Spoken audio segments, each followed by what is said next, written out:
Hello, and thank you so much for joining us for this brand new series of In Conversation.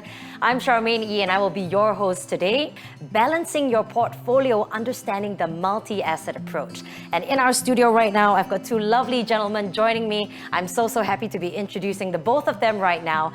We have Editor-in-Chief of The Fifth Person, we have Adam Wong, and across from me, we have Fund Manager and Multi-Asset.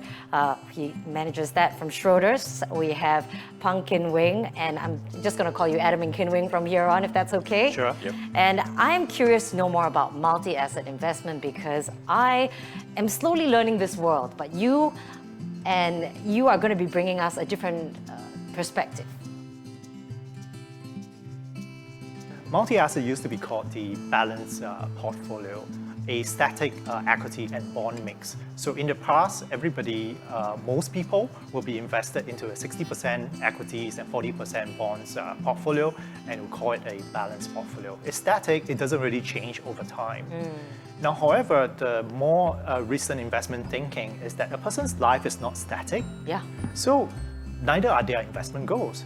So if that's the case, being invested in a static balanced portfolio just doesn't make sense. Typically, the younger the investor, the greater the risk that they can take, and the higher the equity allocation that they can afford. So as their life changes, a static portfolio doesn't quite make sense anymore. And multi-asset portfolios is now synonymous with being more dynamically managed. Now that we've got that sort of definition of what multi-asset investments are, how is that different from a single asset investment?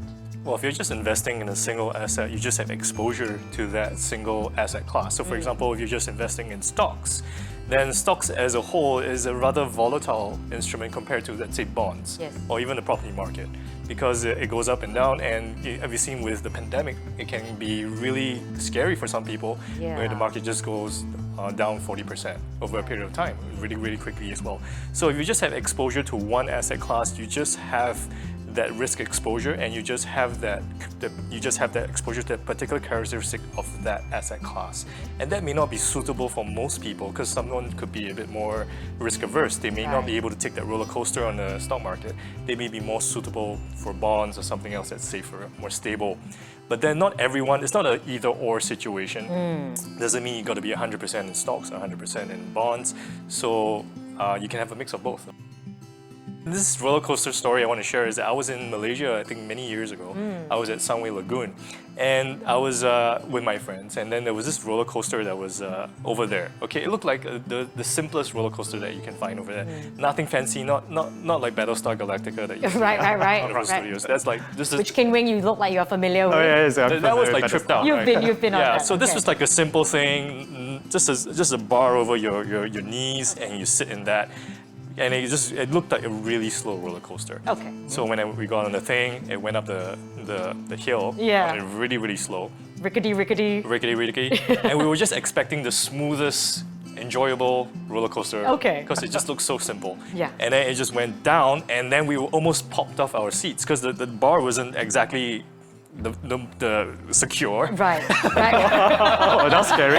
And there Glad was to have you here today. Yeah, I'm still here. And there was like a bit of a gap. So if you just relaxed your legs, you could like maybe fly off your seat. Wow.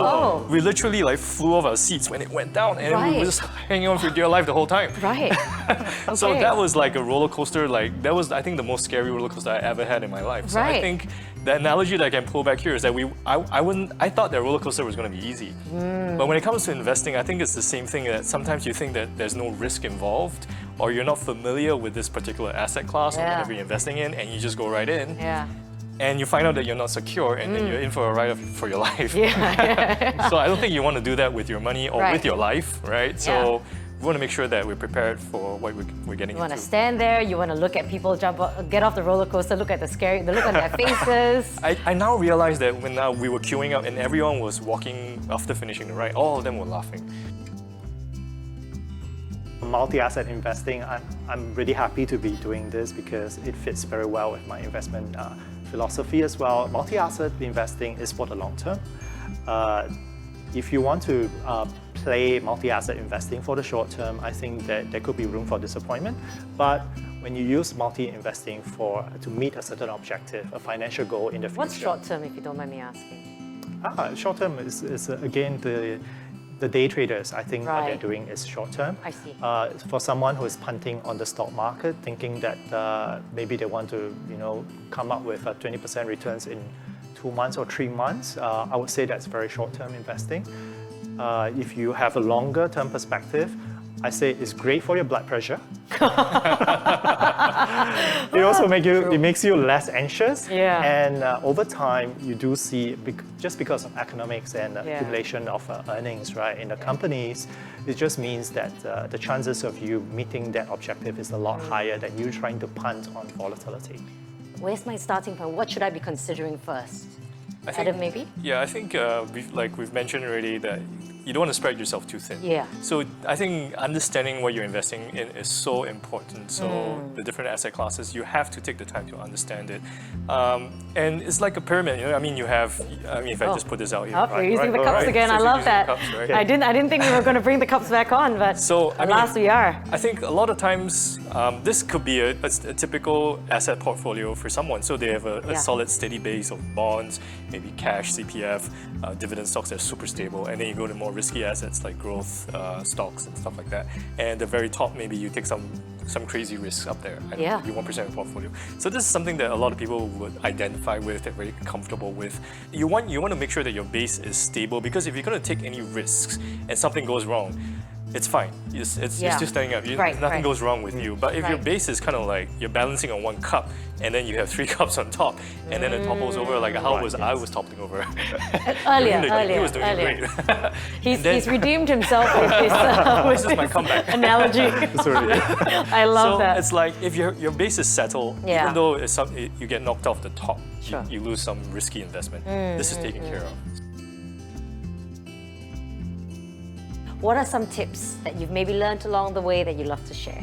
I think you have to take the time. Like I said, I guess I'm repeating myself. No, but take the time please, to take the really time. understand what you're investing in. I think that's the first step. And there's so much information out there right now. I mean, there's shows like this, there's YouTube videos. Information, I think, compared to 10 years ago, is so different. It's so easy now to just kind of like start with your financial literacy.